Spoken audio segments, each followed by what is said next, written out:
Good evening friends. Next topic છે અર્ક. કેલોટ્રોપિસ પ્રોસેરા તરીકે એને ઓળખાય છે. સંસ્કૃતમાં એને અર્ક કહેવાય, હિન્દીમાં એને મદાર કહેવાય, ઇંગ્લિશમાં એને કેલોટ્રોફી અને એપલ ઓફ સોડમ અને લેટિનની અંદર કેલોટ્રોપિસ પ્રોસેરા તરીકે એને ઓળખવામાં આવે છે.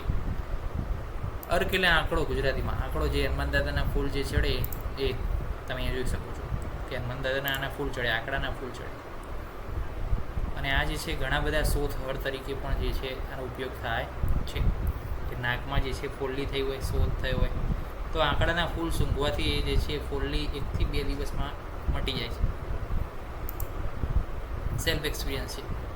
સિનોનિમ્સ વિશે વાત કરીએ તો અર્ક ક્ષીર તરીકે એને કહેવાય, રવિ ક્ષીર અને સૂર્ય ક્ષીર કહેવાય. અર્ક એટલે જ સૂર્ય, સૂર્યનું બીજું નામ અર્ક છે. ઇન્ટ્રોડક્શન વાત કરીએ તો એ હબ છે. આજુબાજુ ગમે ત્યાં જોવા મળશે. આ તો જ્યાં પડી રહી હોય જમીન ત્યાં આગળ આંકડો ઉગી જાય.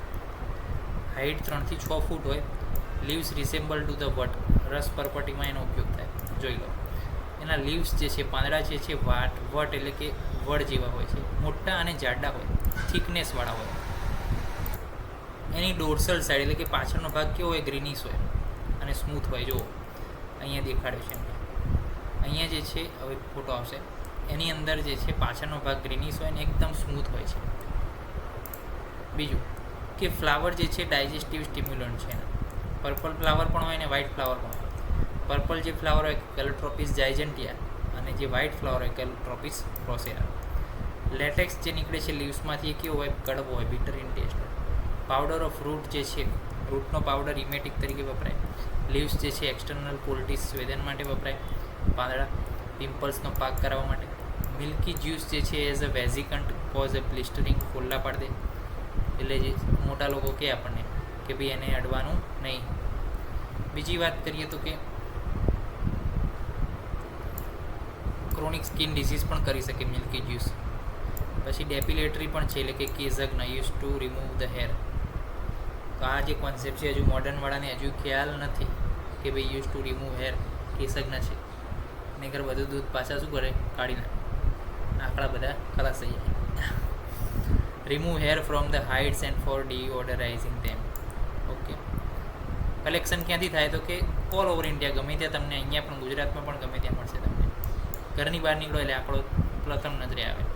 ક્લાસિફિકેશનમાં વેજીટેબલ ઇરિટન્ટ પોઈઝન છે, સેરેબ્રોસ્પાઇનલ પોઈઝન છે. શોધનની જરૂર કેમ પડી તો કે અર્ક ક્ષીર જે છે એ વોમિટિંગ અને ડાયરિયા કરાવી શકે છે. અર્કનું ક્ષીર, એની અંદર એક્ટિવ પ્રિન્સિપલ કયા, જાયજેન્ટિન, અને એ હાઈલી ટોક્સિક છે. અને રેઝિન છે બીજું, એ ઓછું છે પોઈઝનસ. તો જાયજેન્ટિન વધારે છે. આપણે તો ગ્રેટ જાયજેન્ટિયા એટલે ગ્રેટ પોઈઝનિંગ, અને રેઝિન ઓછું છે પોઈઝનિંગ. એના થેરાપ્યુટિક પ્રોપર્ટી શું છે, અર્ક ક્ષીર મત સ્નિગ્ધ એટલે કે સ્નિગ્ધ છે, તિક્ત ઉષ્ણ છે, કુષ્ઠ અને ગુલ્મને પણ મટાડે છે. ઉદરના રોગો છે એની અંદર, પ્લસ વિરેચન કરનારું છે, વમન કરનારું છે.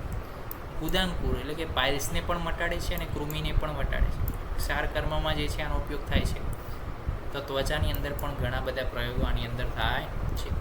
અર્કનો ઉપયોગ બહોળા પ્રમાણમાં છે અને એટલા માટે જ જે છે ભગવાને એટલી વ્યવસ્થા કરી છે કે તમને ગમે ત્યાં મળી રહે. ફોર્મ્યુલેશન વાત કરીએ તો પ્રવાલ પંચામૃત રસમાં જે છે અર્ક આવે છે. ફેટલ ડોઝ જે છે કોઈ સર્ટેન નથી, પરંતુ ફેટલ પીરિયડ 12 કલાક જેટલો છે. હવે ધારો કે કોઈએ ડોઝ લઈ લીધો ફેટલ ડોઝ, તો ટ્રીટમેન્ટ શું કરતું, તો ગેસ્ટ્રિક લેવા, એટલે કે વોમિટિંગ કરાવી દઈશું વિથ ધ વોર્મ વોટર, ડિમલ્સન્ટ કરીશું, પ્લસ સિમ્ટોમેટિક ટ્રીટમેન્ટ આપણે કરીશું. શોધન અને થેરાપ્યુટિક ડોઝ જે છે કોઈ આપ્યું નથી. ખાલી જાળવીને વાપરવું એટલું આપણને આચાર્યો કીધેલું છે, અથવા એનો ઉપયોગ જેટલો બને એટલો ઓછો કરવો. ઇન્ટરનલી ના જાય એ પ્રમાણે આપણે એનો ઉપયોગ કરવો. ઓકે. તો આ થઈ ગયું અર્ક વિશેની તમામ માહિતી એક જ લેક્ચરની અંદર. નેક્સ્ટ લેક્ચરમાં મળીશું નવી વાત સાથે. ત્યાં સુધી રજા આપશો. જય હિન્દ, જય ભારત, જય આયુર્વેદ, જય ધન્વંતરી. નમસ્કાર.